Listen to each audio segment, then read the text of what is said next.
Hey guys, Bruce here. Got Jeff with me. We are doing some tent reviews. I have my tent, the Alps Mountaineering Lynx 4. Great tent.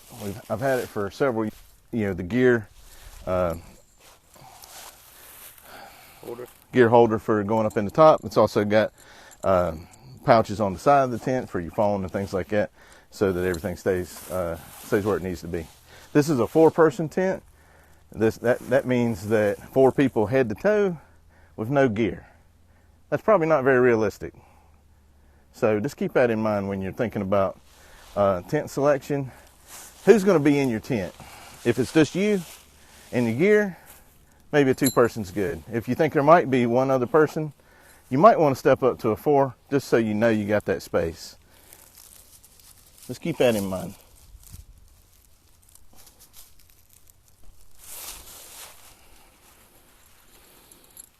We won't set all 4 of them up. No, these 2 will be good. I heard to mention it's good to have a bright tent stake so that you don't lose them. Yeah, one thing that is good to note on all of our on our fly as well as our tent stakes, this bright fluorescent cord, so that we can see it easily at night, especially with a headlamp or something like that. It kind of has a little bit of reflective material in it, so you know when you're if you're coming up on a guide wire or something like that, so you don't end up tripping and dumping somebody out of their tent. So just something else to keep in mind to make sure that you're safe when you're in camp, because most of the time when you need to get up in the middle of the night, it's going to be pretty dark. You ain't going to see. Maybe you got a headlamp, maybe you don't. So just keep that in mind. You don't want to lose these either. Right.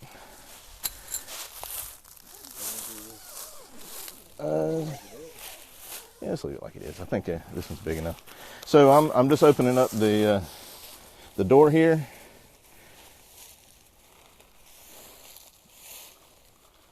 And I will tell you from experience that this tent is perfectly comfortable for 2 larger people like myself to get in. I mean,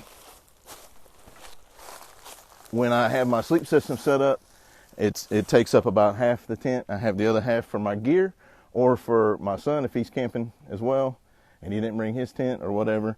And we still have some room at the bottom for gear if we're both in here. Otherwise, plenty of room to get the pad set in the center and have your gear off to the side. Don't have to worry about the dew getting in your tent, because you're not going to be rubbing up on the edges. Like Jeff was saying in another video, if you have your sleeping bag makes it a little bit longer. So, if that sleeping bag touches the side, it's a good chance you're going to get dew coming in, making your bag wet. Maybe your clothes that's at the end of the sleep system or whatever. So just keep that in mind when you're out camping. What I like to do is, if I'm sleeping this way, I'll have my things that I need to get a hold of quickly here, and there's a pocket up here as well for my phone and keys and everything like that for car camping. Great little setup, plenty of room. I mean, as you see, I'm up on my knees and still got plenty of headroom here. Now, if I had this, it'd probably be right there. But anyway, great system. We're going to show you sleep systems here in just a little bit, and you can see how we can bring some comfort into these tents when we're on the trail camping or in doing car camping. Jeff, anything else I should cover? That's great. Once again, this is one of those 3-season tents. It's definitely good ventilation. Good ventilation. Yeah, great in the summer. What's great when it's raining and when it's cold is not good in the summer. You want the screen. Yeah, and Bruce, you're what, 5'10", 5'11"? Yeah, 5'10", 5'11", thereabout. And it's great length for me. Works out really well. Yeah, kiddos, you can put 4 in here and they could almost stand up. Yeah, you could almost have a little party if you had small children in here and you wanted to, make a fun little camp night out of it. So lots of options. Again, this is the Alps Mountaineering Lynx 4. Sorry. Go ahead. I was just saying it has another door too, so yeah. If you are sleeping head to toe, you don't have to climb over somebody else to get out. Yeah, that's a key thing to think about, because these, with the doors on both sides, and you have the rain fly up, you have that little vestibule area, and so you can get your feet out to get your boots on or what have you. and not be disturbing the other people that's in the tent with you. So something key to remember. Again, just another convenience factor to take into consideration. You don't want to wake up everybody in the tent, especially if you got small kids. They might not be going back to sleep anytime soon. Yeah, it's always good to invest a little bit in the technology. Yeah, yeah.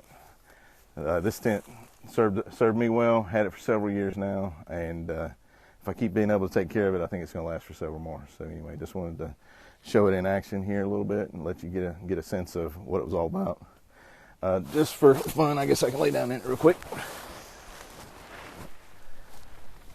Plenty of room. I could actually put my hands over my head here, still not touching the tent. So anyway, just something to keep in mind. All right, so we're going to take it down, and we'll even show the video on how to do that as well, just so you can see some common mistakes and things to look out for.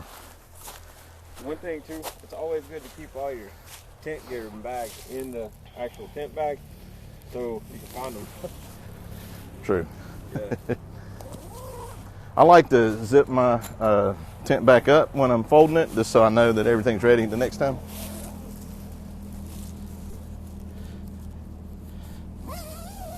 Actually, while we're talking about this, something else to keep in mind. Let's say you're out in the rain. You know, you happen to camp and it rained on you and your tent was wet. Well, when you're done with your camping trip, you might be packing up a wet tent. So if that's the case, maybe you don't want to pack it and roll it and do all that into your tent bag, because if you leave it in there, it's going to mold and mildew, and you don't want that. So what we do when we've been in a situation like that is we will just loosely gather the tent, and we would take it, put it in maybe a trash bag or something so we can get it back to the house. Then we would stretch it out in the yard or what have you and let the sun dry it out, so that when we put it back, it's not molded for our next use. So please keep that in mind, because nothing worse than trying to go back on another camping trip and realize that you got a bad tent that you're trying to make use of. You're on the tent, so I'll hang it up in my, I have an extra bathroom. I'll hang it over the shower curtain in there for about a day to just let it dry. Because any little bit of moisture when it's rolled up will cause mildew. And then you have that kind of stinky tent. You don't want that. Believe it or not, the mildew and mold and things like that get on here, it will eat through that over time if it's the right stuff or the wrong stuff.